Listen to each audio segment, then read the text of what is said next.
Hey Flosstube, it's Kim, aka Spartan Stitcher on Instagram, here to record another monthly cross-stitching update. Today is the 2nd of December. This is Flosstube 132. And let's talk about what I got done in November and then the first couple of days of December already. So I worked on 4 pieces, all full coverage, starting with finishing up my you know what? I gotta grab my tablet. Hold on just a second. Alright, I'm back. Starting with Old Flannel Shirt by Carolyn Manning. I'm sorry the lighting sucks today. It is your overcast winter type day here in Michigan. So I had already started the November portion when I recorded on the 4th. I have finished it. So now we just have about 1,100 stitches left to go to finish this piece for the year. So I will get working on that one to get a finish. 28 count cobblestone and Lugana, I believe. That's the fabric. And then I moved on to Friends Forever, Retired Haid by Ann Stokes to get my 4,000 stitches for the month. To get this page done for the year. So finished the black, continued working on all the dark colors that have the most amount of stitches. So here's where I'm starting December with the goal of finishing this full, it's a full and partial page. So it should be around 4,000 stitches. What I want to do, instead of working on this solely by itself as a rotation, I think I'm going to work on it daily with around 150 stitches a day, just so I'm not stuck on this one. Like, I want to try to stitch on more pieces. So I'll do 150 a day and see how that's getting me throughout the month. I might have to increase it a little bit. We'll see. Also, to try to force me to pick up my stitching every day. So, I mean, 10 stitches, you can do that. So, that's where we're going with that one. I might also do the daily stitches in 2024, because since this is my focus on a finish for 2024, to try to get that done. Just, again, so I can not get burnt out on it, do a little bit each day. We'll see how that goes. That's what I'm thinking about right now. And then I moved on to Half-Blood Prints by Tilton Crafts. Started the next row, so I was down here in the background, and I got Hermione's face. Started anyway. Yeah, I got all her face done. So this was 5,610 stitches. I had to move it up so you can't see the very top. But you guys have all seen what the castle looks like. So there is Hermione. Again, this artist, Daniel Kordick, he doesn't go based on what the movie characters looks like. He goes based on, you know, how they're described in the book and his own imagination. So that's what I kind of like about it. So now we have Tom Riddle, Professor Slughorn, Ginny Weasley, Snape, and Hermione. And then this is the top of Draco's head. So, really liking that one. Friends Forever is also 25 count, ungridded Lugana. This is 25 easy count. And then I decided to pull out Sunday Delight by Randall Spangler because I had 1 page left of my goal of, I believe, 4 pages this year. Try to get 4 pages done. And so I decided to come back over here and I did this page with a tile. I thought I could get the page done with plenty of time left of November to go back to Trick or Treat and work more on that page since I only had the pumpkins filled out. That didn't happen. And I just finished the page today. I couldn't even get the page done in November. I did between yesterday and today almost 1,500 tent stitches to get that page done. So it's done. 25 count ungridded Lugana. So there's your page close up. And then the whole piece. So I have 7 pages left on this one, which means it is my 2025 focus on a finish. So I've got like 5 pages and I believe 3 or 4 partials to do on Friends Forever for next year, 2024. And I'll either do 3 or 4 pages on this one in 2024 and then do the remaining in 2025 for the finish. So that is Sunday Delight. Okay, so as I said, I had 8 no stitchy days in November. More on that in the real life update. For December, I talked to you a little bit about, I was thinking a 1-2-3-1-2-3 sale for the last day of the year being 12/31/23 as the US abbreviates it, so 1-2-3-1-2-3. And there were a couple of different options. I think I put more on my Instagram stories after I recorded with you guys. I told you in the video that I was thinking about this piece, A Greyhound Year by the Blue Flower. But just saying 1-2-3-1-2-3 makes me think of a waltz. Like 1-2-3, 1-2-3. But it's also New Year's Eve. And so we're all looking forward to midnight. And so there was a couple different options that I put on my Instagram stories. I had people voting, like, did you like this one because it's a calendar piece for 12/31/23? Or do you like Victorian Lady, the Dance Card by Joan Elliott? Focus. Or, let me go to my Dropbox because I don't have it in my pattern keeper. A Randall Spangler piece called Midnight Munchies. And this one, I don't have the original. I actually requested a color expansion on it. So it's the regular size, just more colors. I believe it's 125 colors. So just like my supersized color expansion museum shelf. This isn't supersized, but it's color expansion. So that is Midnight Munchies. I wanted it as a companion piece to Sunday Delight.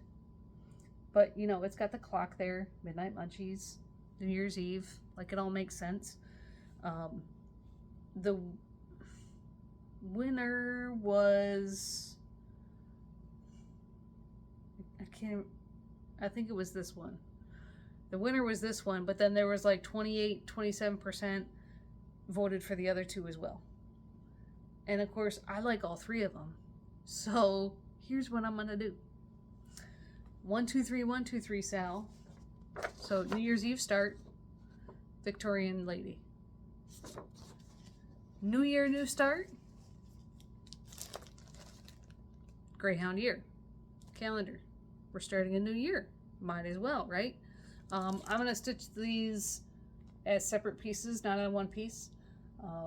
So I already had some. This is 28 count coffee Jobelin, even weave. But I got another piece in 1-2-3 Stitches Black Friday sale, just so I'd have enough to separate them. So like I'm gonna stitch them all on one piece with enough space between them that I can cut them apart, and then find a little frame to put them in. So I've got New Year's Eve start, New Year's Day start, and then for Midnight Munchies, this is gonna be my Leap Day start. Focus. Leap Day start, because I have a friend, Debbie. She's actually a Leap Day baby. Her birthday is Leap Day. And she really loves Randall Spangler. So I think I have her convinced to start a Spangler on her birthday as well. So I'm going to be starting Midnight Munchies on the 29th of February. So regardless of which one you voted for, you will see a new start. That's the plan. We'll see how it goes. And then, so might as well talk about the rest of my haul. I had a piece of Monaco that I originally had cut to fit Victorian Lady and then dye it myself. But I was looking at 123 Stitch, their Black Friday sales, and I picked up, I have not done a floss toss on this yet, 28 count Glacier Lugana to put on her. So I'll do a floss toss shortly to see if I like this. And I also got, so here's the other piece of coffee. And I also got the beads that I need for Victorian Lady and the Kreinik.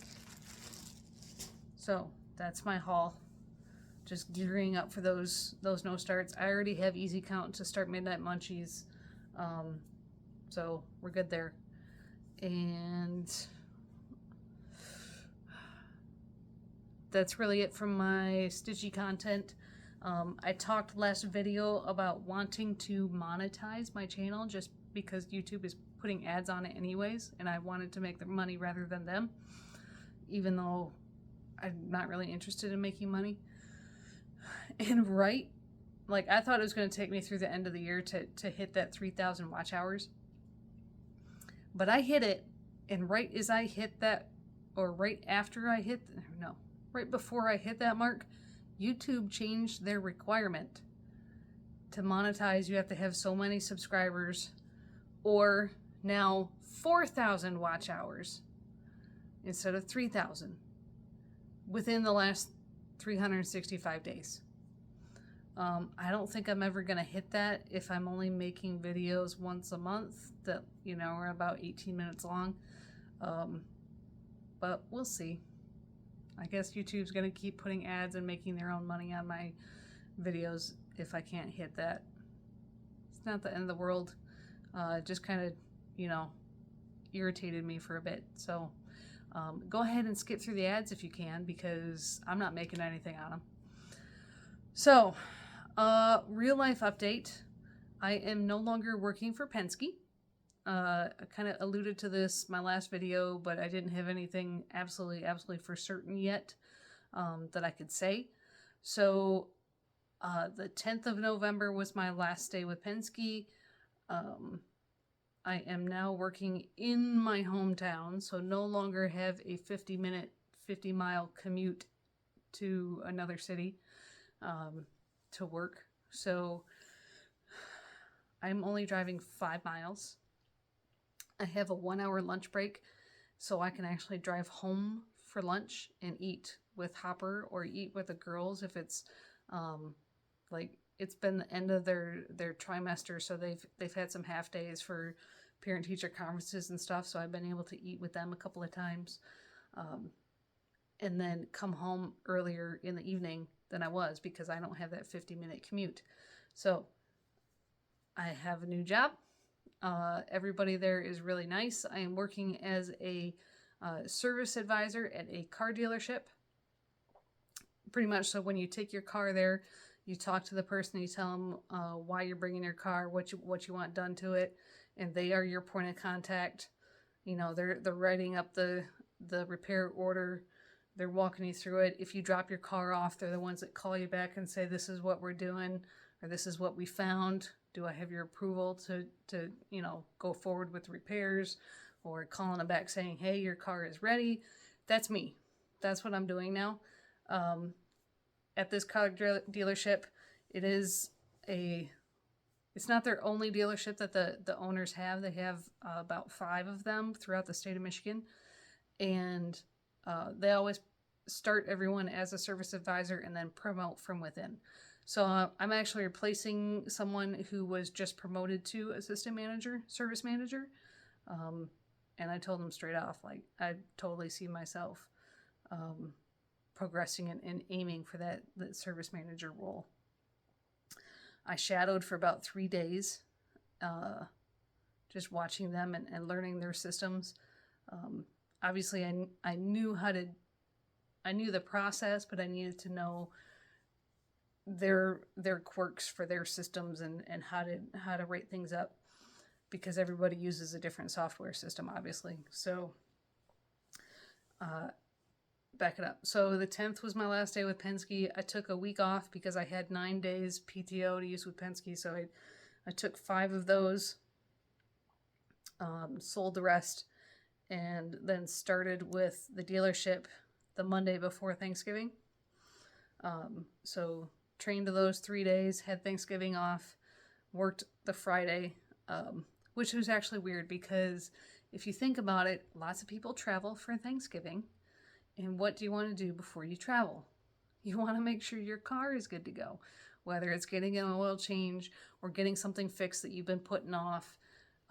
So right before holidays are the busiest times at car dealerships for their shop. So it was kind of a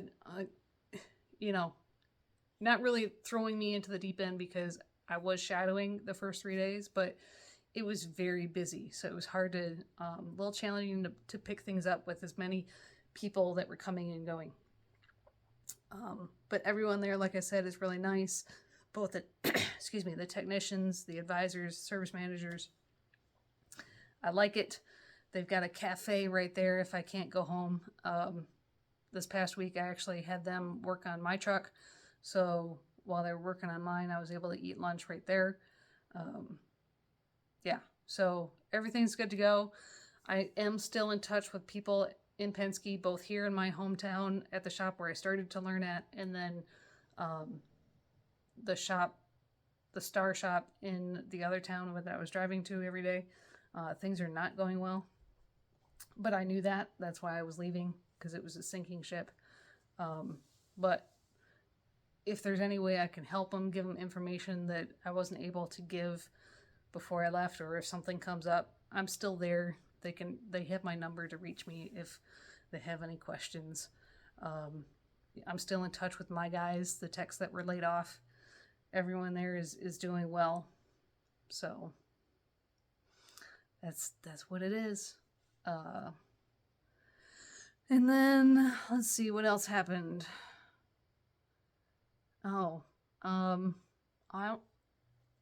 I thought last weekend that I was gonna lose my dog, Liesel.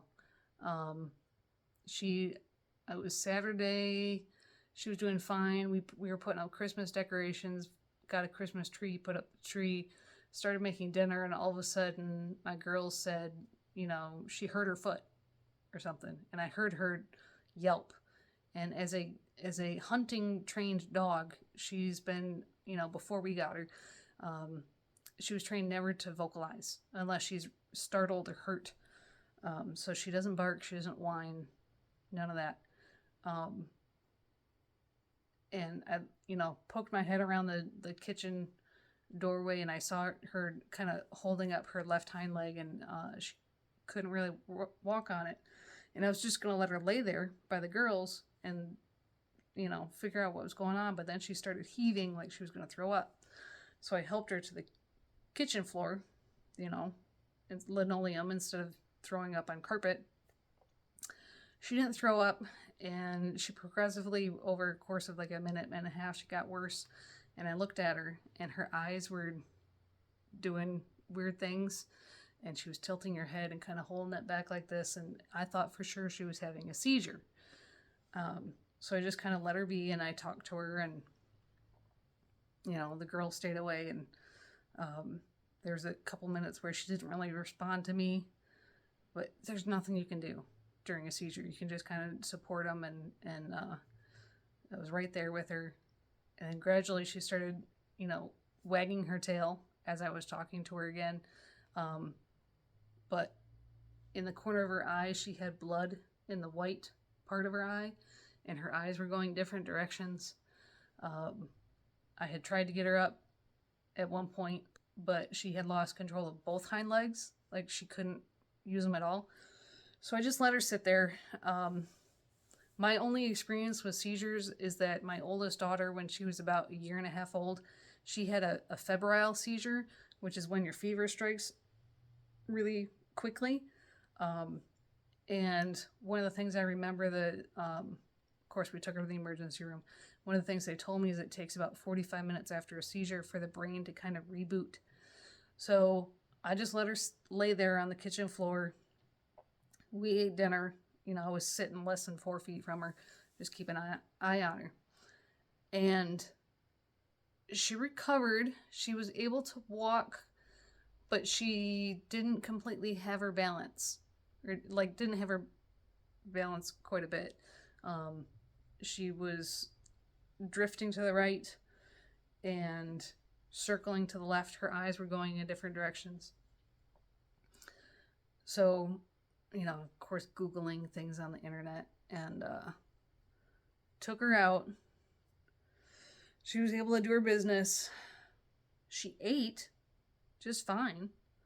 Because she normally eats after dinner anyways, and I thought, well, if it's a seizure, maybe her blood sugar's low, whatever, I'm going to feed her.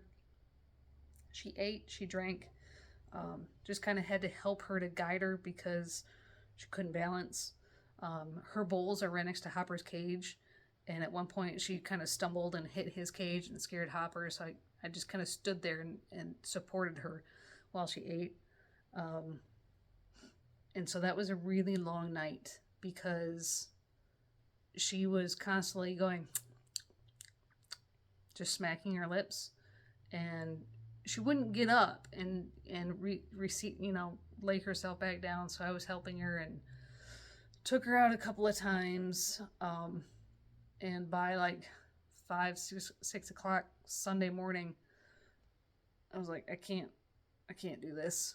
Got my mom over here to be with the girls, and I tried to go to the emergency vet here in town, and they were full up. They couldn't take me. So I drove 1.5 hours to Michigan State to their veterinary clinic, because Michigan State has a they're known for their vet school, both large and small animal. And so I had called them before I left town, and they said, yeah, absolutely, bring her. So, but the problem is she doesn't like traveling in the car. She gets motion sick. So every time we move across the country, I normally sedate her so that she's more comfortable.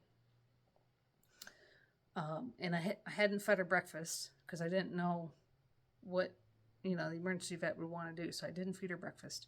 But I let her, drink some. And got her down to Michigan State. They did a full exam on her, neurological, checked her reflexes, everything. And surprisingly, they said she's not in any immediate danger. She knows where she is. What we're gonna, what they talked me into doing. I could have gone somewhere else and done a full neurological workup, but they said this is what we recommend: is take her home. We'll give you anti-nausea meds and that same med that I gave her on long car rides. It's an anti-anxiety medicine, because they explained, because her eyes, I forgot, nystagmus, and it was positional. So depending on which way she was laying, her eyes would do different things, which kind of freaks me out. But because of that, she was motion sick, all the time, even just laying around, and that's why she didn't sleep that night. So 2 different anti-nausea meds, the anxiety med, and they're like, it looks really bad. I barely got hardly any sleep Saturday night, and I thought that I'd be having to say goodbye to her. But they're like, just stay where, let's wait to see if there's any improvement over a couple of days. So I brought her home. She ate she ate a late breakfast at lunchtime. No problem. Got the medicine into her. It knocked her the hell out. I tried to take a nap while my mom was still here with the girls. And we just watched her. And I slept a little bit better Sunday night. Got up at 4 in the morning because I could tell that she wasn't comfortable, like she had to go out or something. So took her out, and she had her balance. 4 o'clock Sunday morning, so we're talking 35 hours from the original episode. She had her balance back. She was still drifting just a hair and would not hit things, but would brush by them.